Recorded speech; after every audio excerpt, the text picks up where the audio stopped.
పార్వతీపురం మన్యం జిల్లాలో పార్వతీపురం నుంచి కూనేరు మీదుగా 3 రాష్ట్రాలకు వెళ్లే ప్రధాన రహదారిపై గోతుల సమస్యకు పరిష్కారం లభించింది. రోడ్లు భవనాల శాఖ అధికారులు కాంట్రాక్టర్ సంపంగి వేణు ఆధ్వర్యంలో గోతులను తాత్కాలికంగా మెటల్తో పూడ్చారు. 3 రోజుల్లో మొత్తం గోతులను పూడ్చి బీటీ రోడ్డు వేస్తామని కాంట్రాక్టర్ హామీ ఇచ్చారు. దీంతో ఈ నెల 25న తలపెట్టిన ధర్నాను విరమించుకుంటున్నట్లుగా సిపిఎం నాయకులు తెలిపారు. రహదారి పనులను పూర్తి స్థాయిలో చేపట్టి వాహనదారులు ప్రయాణికులకు ఇబ్బందులు లేకుండా చూడాలన్నారు.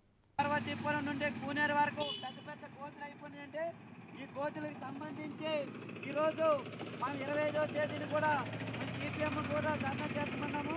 ఈరోజు కాంట్రాక్టర్ గారు ఎస్ఎస్ కాంట్రాక్ట్ సంబంధి వేణు గారు వచ్చారు. మొత్తం ఇలాంటి కోతులన్నీ కూడా గక్కిటుండి కప్పించే కూనేరు వరకు కప్పించారు.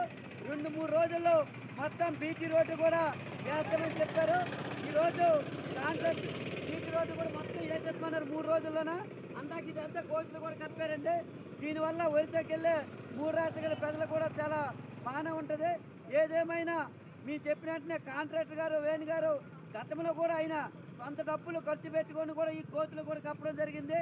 ఈరోజు కూడా ఈ ప్రయాణికులు కష్టాలు అవన్నీ చూసి స్వయానంగా ఆయన కార్యక్రమం వచ్చి కూనేరు వరకు మొత్తం చూసి ఇవన్నీ కప్పడం జరిగింది. ఈ సందర్భంగా మన కాంట్రాక్టర్ గారు వేణు గారికి సిబ్బందికి అలాగే ఆర్ఎంబీ అధికారులకు కూడా ధన్యవాదాలు తెలియజేస్తున్నాను. ఏదేమైనా ఈ 4-5 రోజుల్లో మొత్తం తారు రోడ్డు వేసి అటు వాహనదారులకి ఇటు ప్రయాణికులకి అన్ని